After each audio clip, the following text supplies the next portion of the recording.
누가 임대주택 짓지 말자고 했습니까?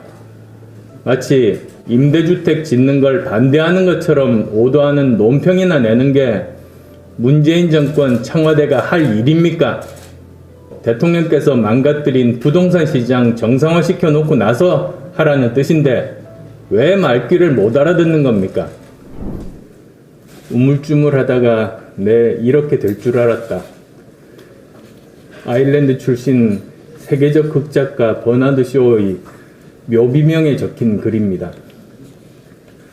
코로나19에 대응하는 문재인 정권의 모습을 보면서 문득 이 글이 떠올랐습니다.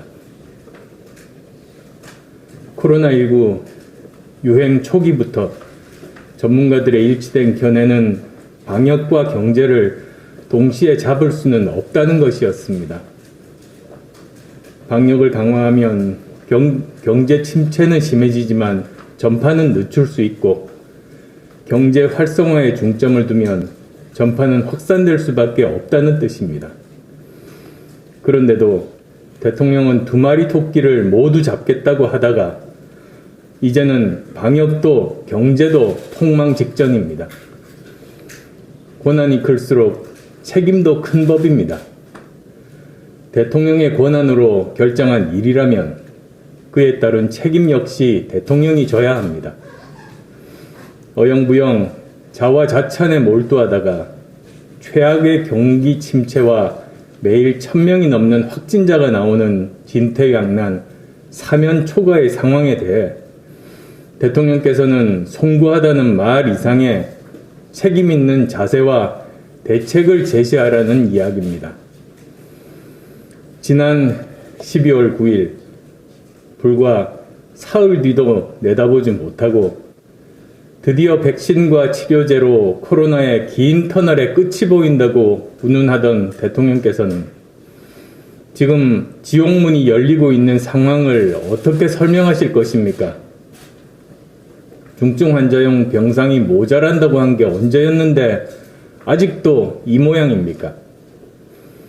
병상이 늘어도 의료 인력이 없으면 무용지물인데 의사들 뒤통수 치고 의사와 간호사 갈라치기 해놓고 의대생들 의사고시 못 봐서 당장 내년에 의사 공급이 급감하는데 어떻게 인력 확보할 생각이었습니까?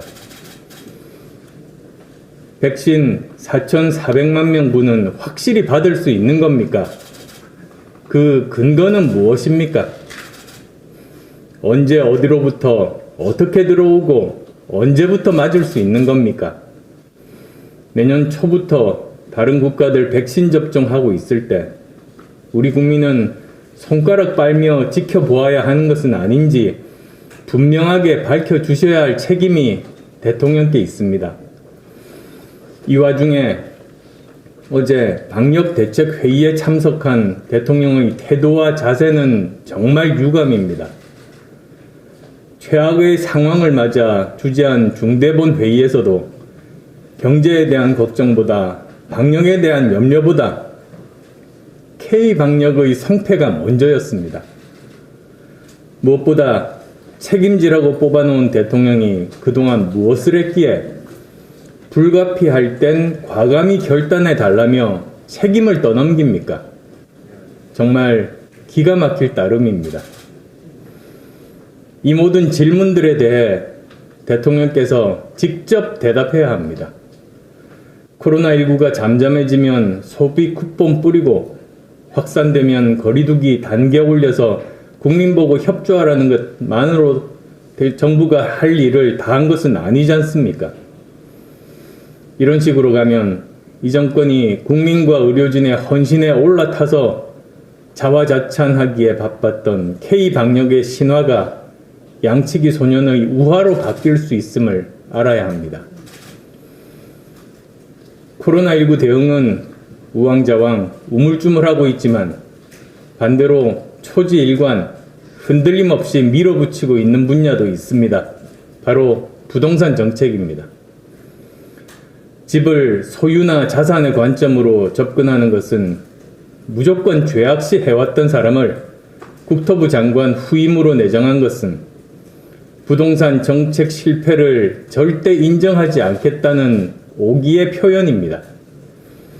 부동산 정책 실패의 주범 김수현 전 청와대 정책실장의 동지를 임명한 것은 기존 입장을 더 세게 밀어붙이겠다는 선전포고입니다. 그래놓고 하신 것이 공공임대주택 현장에 부동산 정책 실패의 주범들과 함께 나타나서 주거 사다리를 강조하셨습니다. 국민의 절망과 분노를 조금이라도 알고 있다면 이런 행보는 못했을 겁니다. 누가 임대주택 짓지 말자고 했습니까? 더 많이, 더 좋게 지어야 합니다.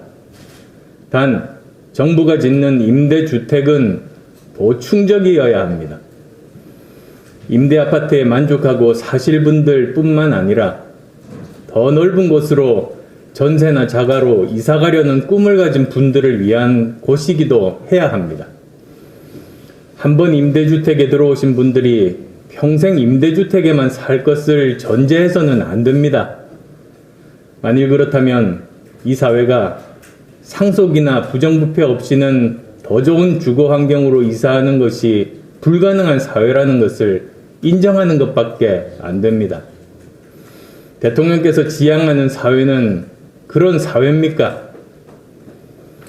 지금 이 정권의 부동산 정책 실패로 재산 많이 물려받고 돈 많은 사람들끼리만 좋은 집을 사고 팔 수 있고 한 푼 두 푼 모으거나 대출받아서는 좋은 집을 살 수 없는 나라를 만들어 놓고 있다는 것은 알고 계십니까? 13평 최소 주거 면적 크기의 아파트에도 만족하고 살라는 투의 대통령의 말에 왜 국민들이 분노하는지 정녕 모르십니까?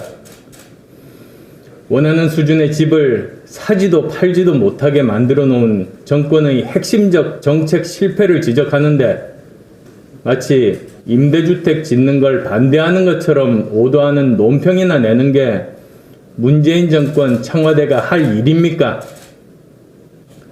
대통령 퇴임 후 795평 사저를 짓는데 돈이 얼마나 들든 관심 없고 하더라도 대통령께서 망가뜨린 부동산 시장 정상화시켜 놓고 나서 하라는 뜻인데 왜 말귀를 못 알아듣는 겁니까?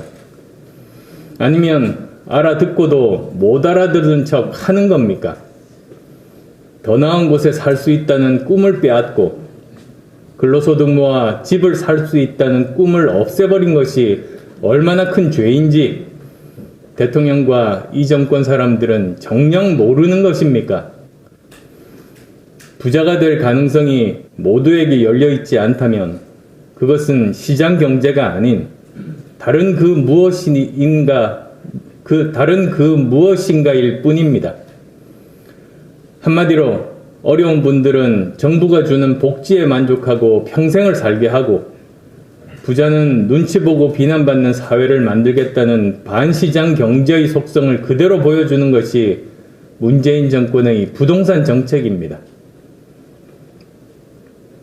언제까지 방역은 이리저리 갈 때처럼 부동산은 남의 말을 절대 안 듣는 벽창호처럼 밀어붙이려는 것인지 국민은 불안하고 피곤하고 지쳐갑니다.